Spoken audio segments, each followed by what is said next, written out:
दोस्तों, आप सभी का स्वागत है आपके अपने YouTube चैनल धार्मिक ज्ञान पर। श्री कृष्ण ने बचाया पांडवों को ऋषियों के क्रोध एवं श्राप से। द्वापर युग में पांडव वनवासी का जीवन जी रहे थे और महाकपटी दुर्योधन हस्तिनापुर में एक राजविलासी जीवन जी रहा था। एक दिन में श्री दुर्वासा अपने शिष्यों के साथ हस्तिनापुर अतिथि बनकर पधारे। दुर्योधन ने काफ़ी अच्छी तरह से उनका आतिथ्य किया।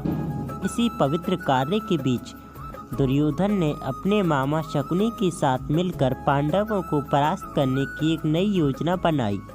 जब महर्षि दुर्वासा ने कहा कि अब हम भोजन करेंगे, तब दुर्योधन बोला कि ऋषियों को भोजन कराना तो एक महापुण्य का कार्य है, लेकिन महर्षि दुर्वासा, मैं आपसे अनुरोध करता हूँ कि इस महापुण्य को प्राप्त करने का अवसर मैं अपने बड़े भ्राता युधिष्ठिर को देना चाहूँगा।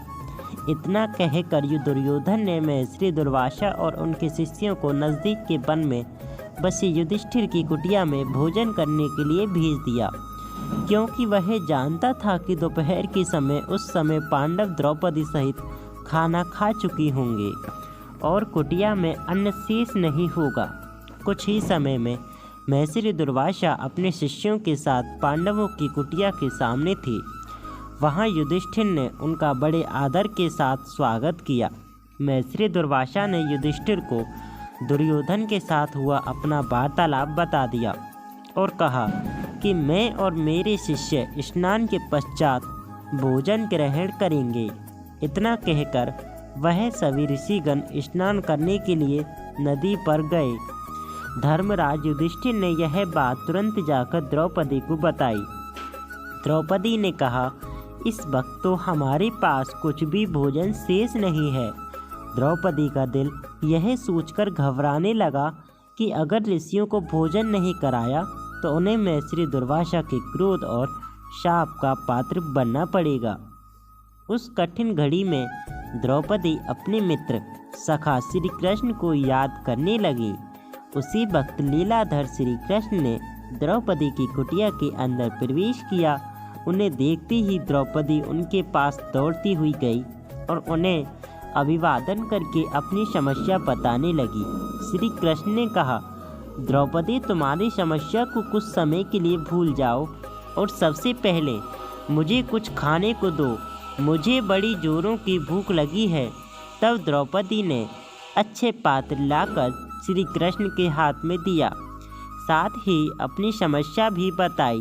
महर्षि दुर्वासा और उनके शिष्य कुछ देर में भोजन करने के लिए आने वाले हैं, लेकिन घर में तो जरा सा भी भोजन शेष नहीं है।